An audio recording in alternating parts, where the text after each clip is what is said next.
श्रीमद् भगवत गीता के दूसरे अध्याय का महात्म्य। श्री भगवान कहते हैं, लक्ष्मी, प्रथम अध्याय के महात्म्य का उत्तम उपाख्यान मैंने तुम्हें सुना दिया। अब अन्य अध्यायों के महात्म्य श्रवण करो।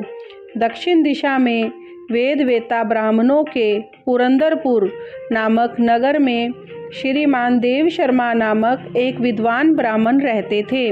वे अतिथियों के पूजक, स्वाध्यायशील, वेद शास्त्रों के विशेषज्ञ, यज्ञों का अनुष्ठान करने वाले और तपस्वियों के सदा ही प्रिय थे। उन्होंने उत्तम द्रव्यों के द्वारा अग्नि में हवन करके दीर्घ काल तक देवताओं को तृप्त किया, किंतु उन धर्मात्मा ब्राह्मण को कभी सदा रहने वाली शांति नहीं मिली।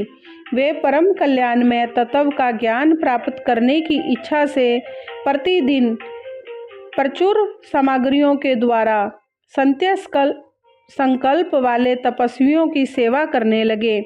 इस प्रकार शुभ आचरण करते हुए उन्हें बहुत समय बीत गया। तत्पश्चात एक दिन पृथ्वी पर उनके समक्ष एक त्यागी महात्मा प्रकट हुए। वे पूर्ण अनुभवी, आकांक्षा रहित, नासिका के अग्र भाग पर दृष्टि रखने वाले तथा शांत चित्त थे। निरंतर परमात्मा के चिंतन में लीन हो वे सदा आनंद विभोर रहते थे। देव शर्मा ने उन नित्य संतुष्ट तपस्वी को शुद्ध भाव से प्रणाम किया और पूछा, महात्मन, मुझे शांतिमयी स्थिति कैसे प्राप्त होगी? तब उन आत्मज्ञानी संत ने देव शर्मा को सौपुर ग्राम के निवासी मित्रवान का, जो बकरियों का चरवाहा था, परिचय दिया और कहा, वही तुम्हें उपदेश देगा। यह सुनकर देव शर्मा ने महात्मा के चरणों की वंदना की और समृद्धिशाली सौपुर ग्राम में पहुंचकर उसके उत्तर भाग में एक विशाल वन देखा। उसी वन में नदी के किनारे एक शिला पर मित्रवान बैठा था। उसके नेत्र आनंद तिरेक से निश्चल हो रहे थे। वह अपलक दृष्टि से देख रहा था। वह स्थान आपस का स्वाभाविक वैर छोड़कर इकट्ठे हुए परस्पर विरोधी जंतुओं से घिरा था। वहाँ उद्यान में मंद मंद वायु चल रही थी। मृगों के झुंड शांत भाव से बैठे थे और मित्रवान दया से भरी हुई आनंदमयी मनोहारिणी दृष्टि से पृथ्वी पर मानो अमृत छिड़क रहा था। इस रूप में उसे देखकर देव शर्मा का मन प्रसन्न हो गया। वे उत्सुक होकर बड़ी विनय के साथ मित्रवान के पास गए। मित्रवान ने भी अपने मस्तक को थोड़ा सा नवाकर देव शर्मा का सत्कार किया। तदंतर विद्वान देव शर्मा अनन्य चित्त से मित्रवान के समीप गए और जब उसके ध्यान का समय समाप्त हो गया, उस समय उन्होंने अपने मन की बात पूछी। महाभाग, मैं आत्मा का ज्ञान प्राप्त करना चाहता हूँ। मेरे इस मनोरथ की पूर्ति के लिए मुझे किसी ऐसे उपाय का उपदेश कीजिए जिसके द्वारा सिद्धि प्राप्त हो चुकी हो। देव शर्मा की बात सुनकर मित्रवान ने एक क्षण तक कुछ विचार किया। उसके बाद इस प्रकार कहा, विद्वन, एक समय की बात है, मैं वन के भीतर बकरियों की रक्षा कर रहा था। इतने में ही एक भयंकर व्याघ्र की दृष्टि पड़ी, जो मानो सबको ग्रस्त कर लेना चाहता था।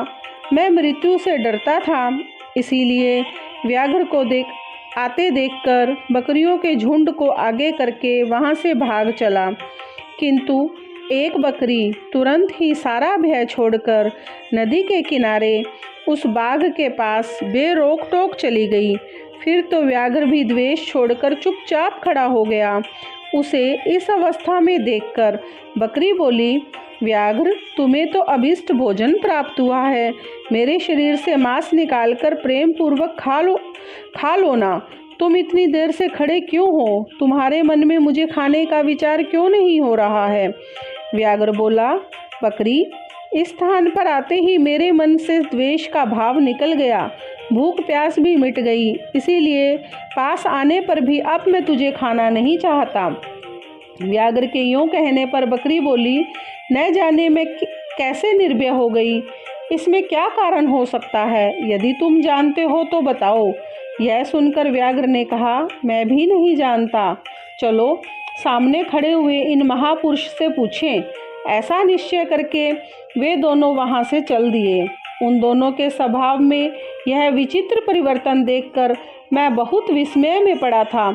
इतने में ही उन्होंने मुझसे ही आकर प्रश्न किया। वहाँ वृक्ष की शाखा पर एक वानर राज था। उन दोनों के साथ मैंने भी वानर राज से पूछा। विप्रवर, मेरे पूछने पर वानर राज ने आदरपूर्वक कहा, अजापाल सुनो, इस विषय में मैं तुम्हें प्राचीन वृत्तांत सुनाता हूँ। यह सामने वन के भीतर जो बहुत बड़ा मंदिर है उसकी ओर देखो। इसमें ब्रह्मा जी का स्थापित किया हुआ एक शिवलिंग है। पूर्व काल में यहाँ सुकर्मा नामक एक बुद्धिमान महात्मा रहते थे, जो तपस्या में लीन होकर इस मंदिर में उपासना करते थे।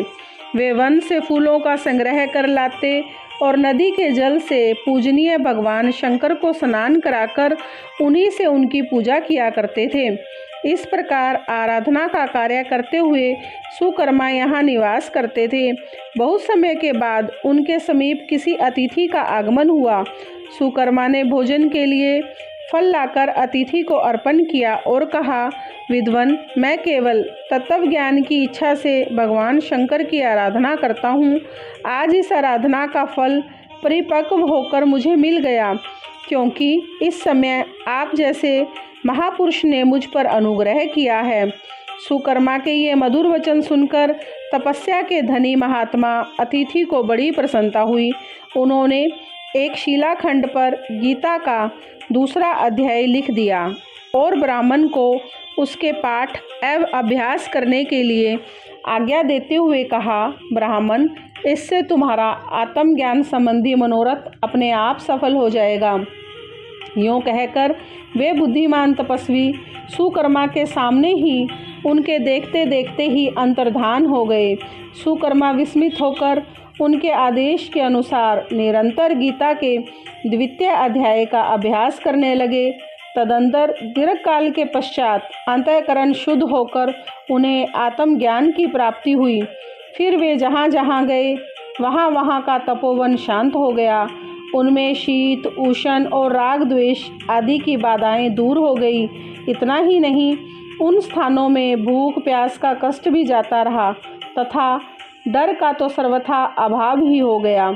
यह सब द्वितीय अध्याय का जप करने वाले सुकर्मा ब्राह्मण की तपस्या का ही प्रभाव समझो। मित्रवान कहता है, वानरराज के यूँ कहने पर मैं प्रसन्नतापूर्वक बकरी और बाघ के साथ उस मंदिर की ओर गया। वहां जाकर शिलाखंड पर लिखे हुए गीता के द्वितीय अध्याय को मैंने देखा और पढ़ा। उसी की आवृत्ति करने से मैंने तपस्या का पार पा लिया। अतः भद्रपुरुष, तुम भी सदा द्वितीय अध्याय की ही आवृत्ति किया करो। ऐसा करने पर मुक्ति तुमसे दूर नहीं रहेगी। श्री भगवान कहते हैं, प्रिय मित्रवान के इस प्रकार आदेश देने पर देव शर्मा ने उसका पूजन किया और उसे प्रणाम करके पुरंदरपुर की राह ली।